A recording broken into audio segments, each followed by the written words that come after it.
이번 시간에는 우리 관계형 데이터베이스의 제약 조건, 키에 대해서 같이 한번 살펴보도록 하겠습니다.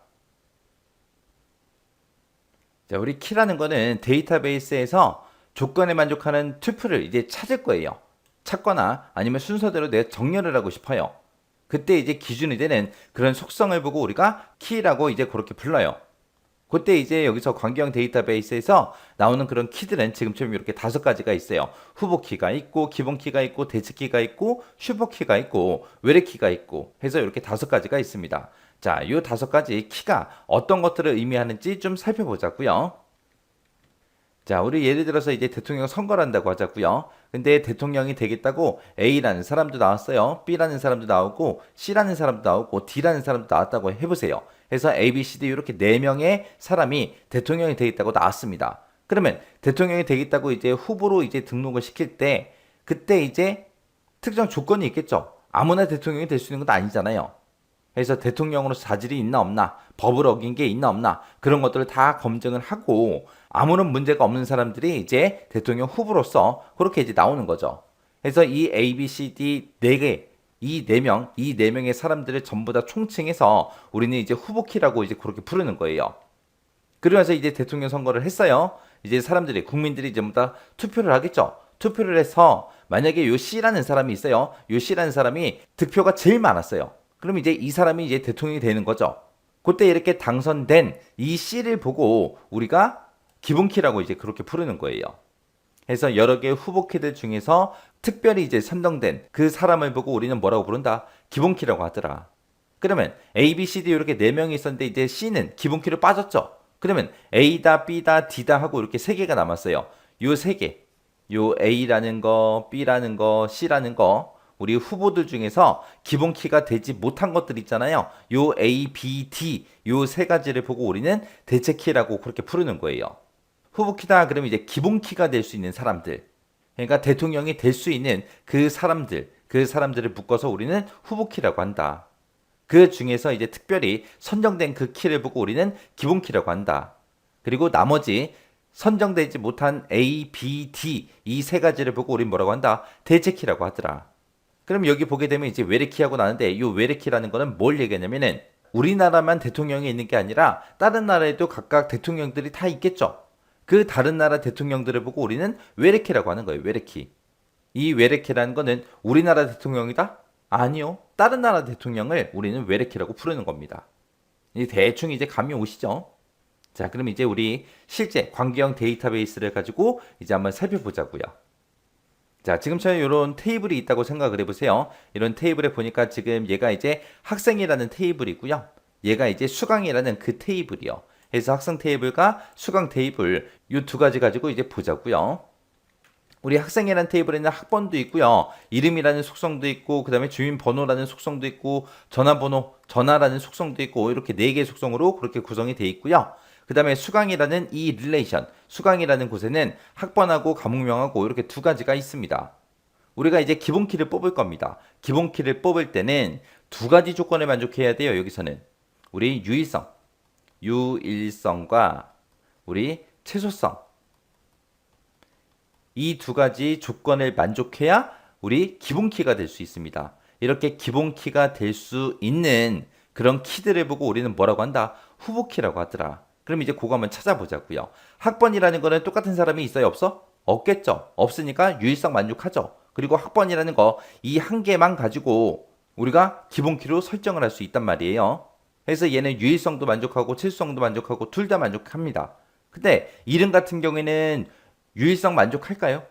못하겠죠. 왜? 동명이인이 있잖아요. 동명이인이. 그래서 이름은 우리 유일성, 최소성 둘 다 만족 못합니다.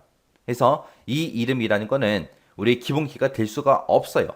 그 다음에 주는 번호가 똑같은 사람이 있어요? 없어? 없어요. 없으니까 유일성은 만족하죠. 그리고 이 필드 하나만 가지고도 우리가 모든 사람들을 다 구분할 수 있죠.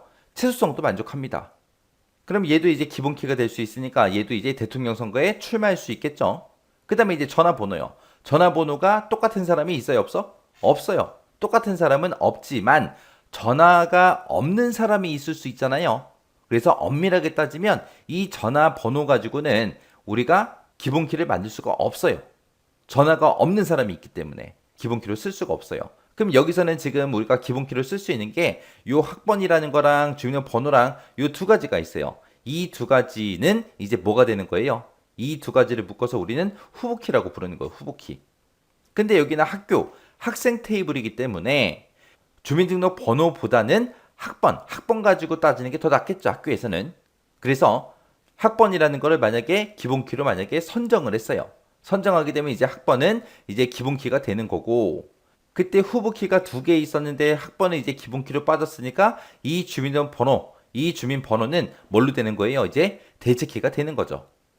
그래서 이 학번이라는 거는 기본키다. 그리고 주민번호는 뭐가 된다? 대체키가 되더라. 그 다음에 이제 이 수강이라는 이 릴레이션의 기준으로 좀 보자고요. 이 수강이라는 릴레이션에서는 학번 가지고 우리가 기본키로 만들 수 있어요? 없죠. 왜? 여기 1001이 여기도 있고 여기도 있어요.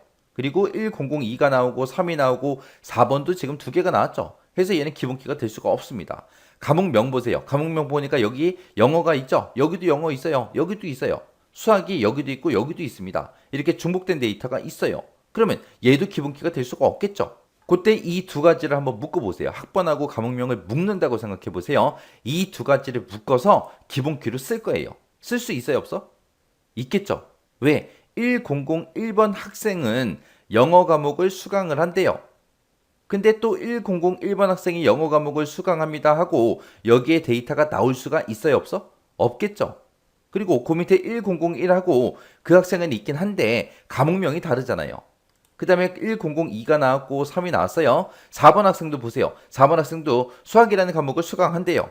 근데 1004번 학생이 수학을 이제 수강합니다 라고 표시가 돼 있는데 또 그 밑에 그 아래쪽에 1004번이라는 학생이 수학 과목을 수강합니다 하고 또 데이터가 나올 수가 있어요? 없겠죠. 없기 때문에 이 두 가지를 묶어서 우리가 기본키로 이제 쓸 수가 있겠죠.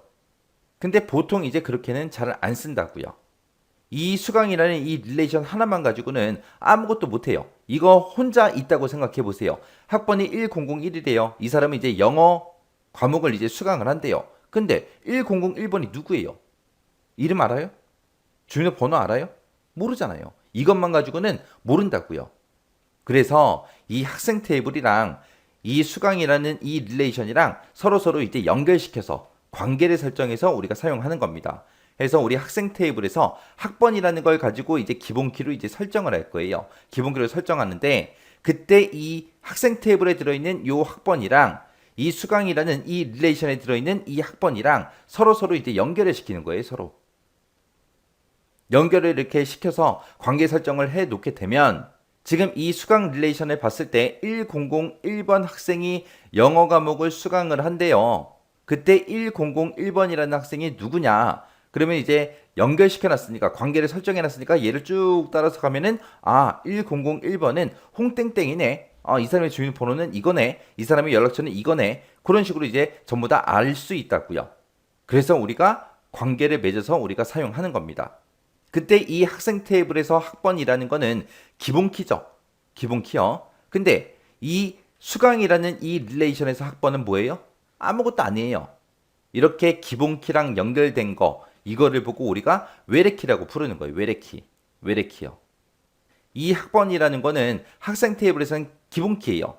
우리나라에서는 대통령이에요. 근데 딴 나라 가면 그 사람은 대통령이 아니죠. 그래서 다른 나라에 있는 이 수강이라는 이 릴레이션을 기준으로 봤을 때 이 학생 테이블에 들어있는 이 학번은 다른 나라 대통령이에요.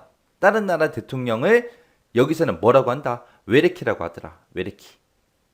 자, 그리고 얘 좀 보세요. 지금 우리가 학번이라는 걸 여기서는 이제 기본키로 우리가 쓰는데 이것만 가지고도 우리가 쓸 수 있지만 만약에 학번하고 이름하고 합쳐서 생각을 한번 해보자고요. 학번하고 이름을 합쳐서 우리가 기본키로 사용을 해요. 그러면 1001의 홍땡땡이랑 똑같은 데이터가 여기에 나와야 안 나와? 죽어도 안 나오겠죠. 1002의 김땡땡이랑 똑같은 데이터가 나올 수가 있다 없다? 없다. 그리고 1003의 이땡땡이랑 똑같은 데이터가 나올 수 있다 없다? 없다. 이렇게 이제 학번하고 이름하고 합쳐서 우리가 데이터를 이제 식별할 수 있겠죠. 또 이름만 가지고는 우리가 기본 키로 설정을 못한다 그랬는데 이 이름하고 주민번호 이 두 가지를 묶어서 만약에 설정을 해요. 그러면 홍땡땡의 주민번호는 이겁니다. 이 데이터가 또다시 나올 수가 있어요? 없어? 없겠죠. 김땡땡의 주민번호 이 두 가지를 묶어서 다른 데이터랑 이제 유일하게 식별할 수 있겠죠. 또 주민번호랑 전화번호 이 두 가지를 묶어서도 우리가 이제 데이터를 식별을 할 수 있습니다. 이런 걸 보고 이제 슈퍼키라고 부르는 거예요. 슈퍼키. 이 슈퍼키라는 아이는 유일성은 만족해요. 유일성은 오케이, 만족을 하는데 우리 기본 키가 되기 위해서는 유일성하고 최소성 이 두 가지를 만족을 해야 된다 그랬죠. 근데 이 슈퍼키는 다른 필드랑 묶어서 그렇게 이제 만드는 거기 때문에 최소성은 이제 만족을 못 합니다. 그런 거를 보고 우리가 슈퍼키라고 해요. 그래서 유일성은 만족하는데 최소성을 만족하지 못하는 그런 거를 보고 우리가 슈퍼키라고 하더라. 자, 그럼 이제 하나씩 내용 좀 보자고요.